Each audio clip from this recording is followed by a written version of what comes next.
Hello, I'm Mrs. S from Steps to Success Maths. In this video, we're working through GCSE exam style questions on fractions, adding and subtracting. We're going to start with the easiest exam style questions and build up to the hardest ones. Pause the video, give each question a go, and then I'll go through it with you step by step. Work out 1/7 plus 4/7.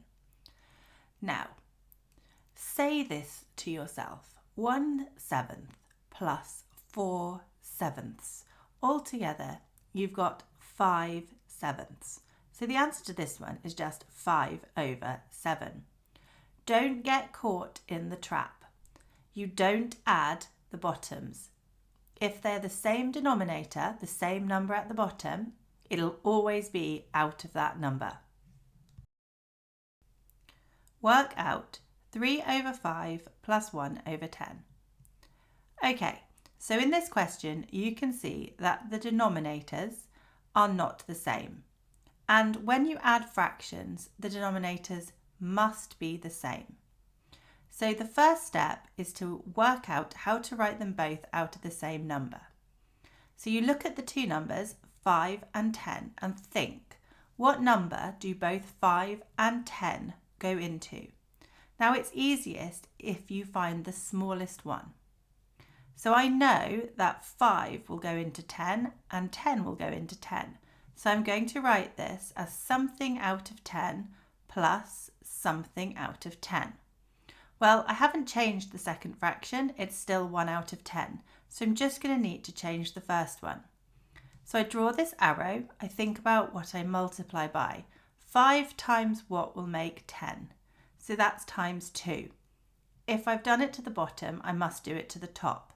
So it's 3 times 2, which gives me 6. So I've got 6/10 plus 1/10, which I know is 7/10. Remember, you just add the top. Work out 3/4 take away 1/5. So take away works the same as adding. First of all, our step 1 is to find a common denominator. So what's the smallest number that 4 and 5 go into? Well, it's 20. So we're going to write it as something out of 20, take away something out of 20. Now use this arrow. So using the bottom number, 4 times what makes 20? So that one's times 5. And now I need to do it to the top number. 3 times 5 is 15. And now I need to do the other fraction. 5 times what is 20? That's times 4. And 1 times 4 is 4. So I've got 15/20 take away 4/20, which gives me 11/20.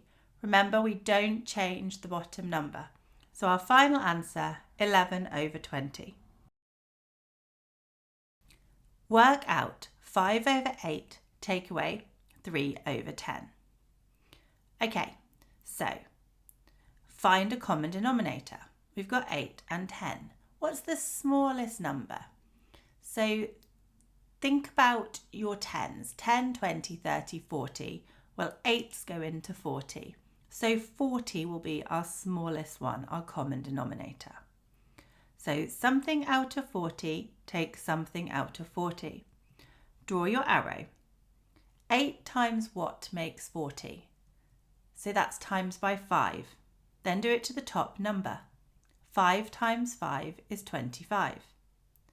Now do the other fraction. 10 times what makes 40? Well, that one's times 4. 3 times 4 is 12. So we've got 25/40 take away 12/40. 25 take away 12 is 13. And remember, it's still out of 40. So our final answer is 13/40. Work out 4/5 plus 2/7. Give your answer as a mixed number in its simplest form. Okay, let's add 4/5 plus 2/7. we're going to need a common denominator, the smallest number that 5 and 7 go into. So that's going to be 35. Something over 35 plus something over 35. So the first one goes from 5 to 35. So we need to times by 7. 4 times 7 is 28. And the second fraction goes from 7 to 35. So that's times 5. And then 2 times 5 is 10. So we've got 28 plus 10, which is 38. And then it's out of 35. And we can see that the number on the top, 38, is bigger than the number on the bottom, 35. So this number is bigger than 1. Because when we're talking about 35ths, 35 out of 35 is the same as saying 1. So we've got 1 whole, and then how many extra 35ths have we got? So from 35, we've got 36, 37, 38. So that's 3 more. So 1 whole and 3 35ths.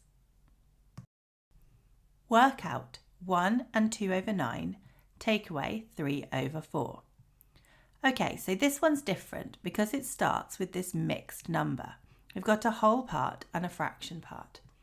So for a method that will work for adding or subtracting, what we can do is we can write this as a top-heavy fraction first. So let's just think about what this 1 and 2 over 9 means. So 1 can be written as 9 over 9. And the reason we're using 9 is because we're already talking about ninths. So 1 is 9 ninths, and then I've got an extra 2 ninths. So altogether I have 11 over 9, and I need to take away 3 over 4. And now it's just like one we've done before. So we need to find a common denominator for 9 and 4. Remember, always look for the smallest number you can find that they both go into. Then you won't have to do any cancelling down later on. So the smallest number that 9 and 4 go into is 36. So we've got something out of 36, take away something out of 36. 9 times what makes 36? So that's times 4. So 11 times 4 is 44. Now the other fraction, 4 times 9 will make 36. And now the top number, 3 times 9 is 27. So 44 take away 27 is 17, and it's still out of 36. So our answer is 17 out of 36. Work out 1 and 1/4 plus 2 and 6/7. Give your answer as a mixed number in its simplest form. Now you can use the same method that we use for subtraction and write them all as top-heavy fractions and then work it out. Or for adding only, you could do this. Start with the whole numbers. So we've got 1 plus 2 equals 3. And then do the fractions. 1 over 4 plus 6 over 7. So we need to find a common denominator of 4 and 7.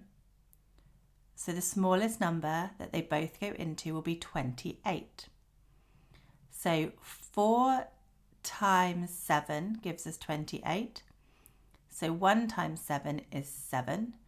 And for the second fraction, 7 times 4 gives us 28. 6 times 4 is 24.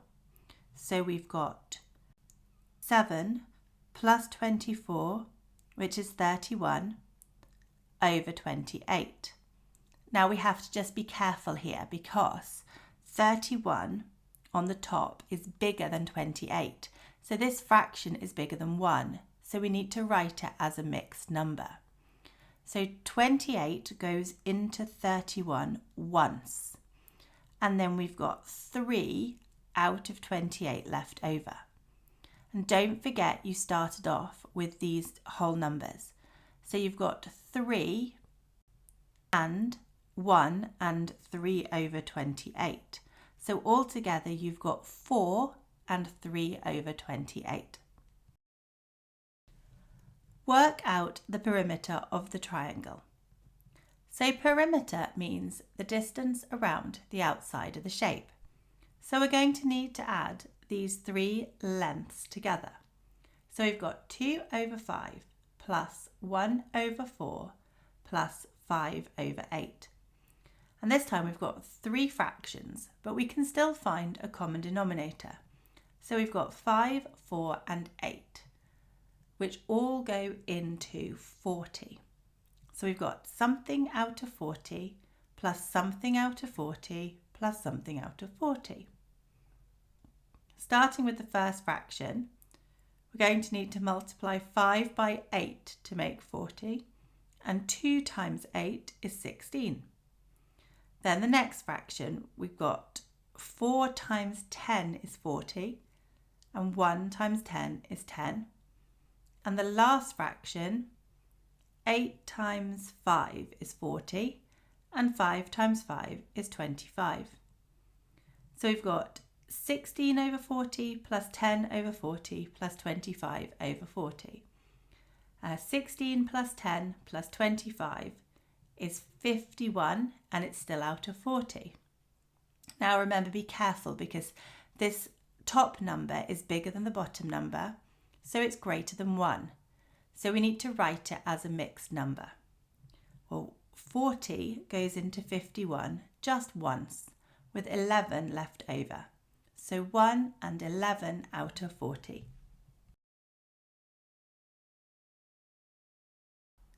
Alex has a plank of wood that is 2 1/6 metre long. Alex cuts a piece off that is 1 4/5 metres long. How much of the plank of wood is left? Okay, so first of all, think about what you're doing. You've got a piece of wood, you're going to cut something off, so the amount you'll have left will be less. You're going to be doing a takeaway. 2 1/6 take away 1 4/5. So to do the subtraction, we need to first of all write these mixed numbers as top-heavy fractions. So 2 1/6. So remember, we're talking about sixths here. So we've got that 1 is the same as 6 over 6. So 2 is 12 over 6. And we've got the extra 1. 13 over 6. Take away. And then we've got 1 4/5. So remember, 1 is 5 out of 5. And the extra 4. So that will be 9 out of 5. So we've got 13 over 6, take away 9 over 5. And now we're going to look for a common denominator. So 6 and 5 both go into 30. So 6 times 5 makes 30, and 13 times 5 makes 65, and 5 times 6 makes 30, and 9 times 6 is 54. So 65 take away 54 is 11, and it's still out of 30. And that doesn't cancel, so it's 11 out of 30. Work out the perimeter of the rectangle. So perimeter is the distance all the way around the outside. So start off by writing on the missing lengths. This side is 5 over 7, and this side is 1 2/5. So we've got 4 fractions that we're going to need to add together. Let's do them in stages. Let's start with the 5 over 7 plus 5 over 7. So they're already out of 7, they've got the same denominator. So it's going to be 10 out of 7. Now the 10 is bigger than the 7, so this is more than 1. So let's write it as a mixed number. So 7 goes into 10 once with 3 left over. So we've got 1 and 3 out of 7. Now let's add the other two sides together. So 1 2/5 plus 1 2/5. So add the whole number part first. So that's 2. And 2/5 plus 2/5 is 4/5. So we've got 2 4/5. Okay, now we've got to add all of these together. So start with the whole numbers. 2 plus 1 is 3. Then we need to add 4 over 5 plus 3 over 7. So for this we're going to need a common denominator. So what does 5 and 7 go into? It's 35. So something over 35 plus something over 35. See what we need to multiply by? 5 times 7 is 35 and 4 times 7 is 28. And for our second fraction, we need to multiply by 5. 7 times 5 is 35 and 3 times 5 is 15. 28 plus 15 are 43 out of 35. Write this one as a mixed number. 35 goes into 43 once with 8 left over. So you've got 1 and 8 out of 35. And then don't forget the last step. Add your two answers together. So you've got 3 and 1 is 4 and 8 out of 35. So that you can keep practicing by yourself, I've linked a free worksheet with worked solutions in the comments. It takes you through adding and subtracting fractions, starting with the easiest exam-style question going to the hardest. Keep working with me to build confidence by watching the next video in the number playlist, where we look at multiplying and dividing fractions.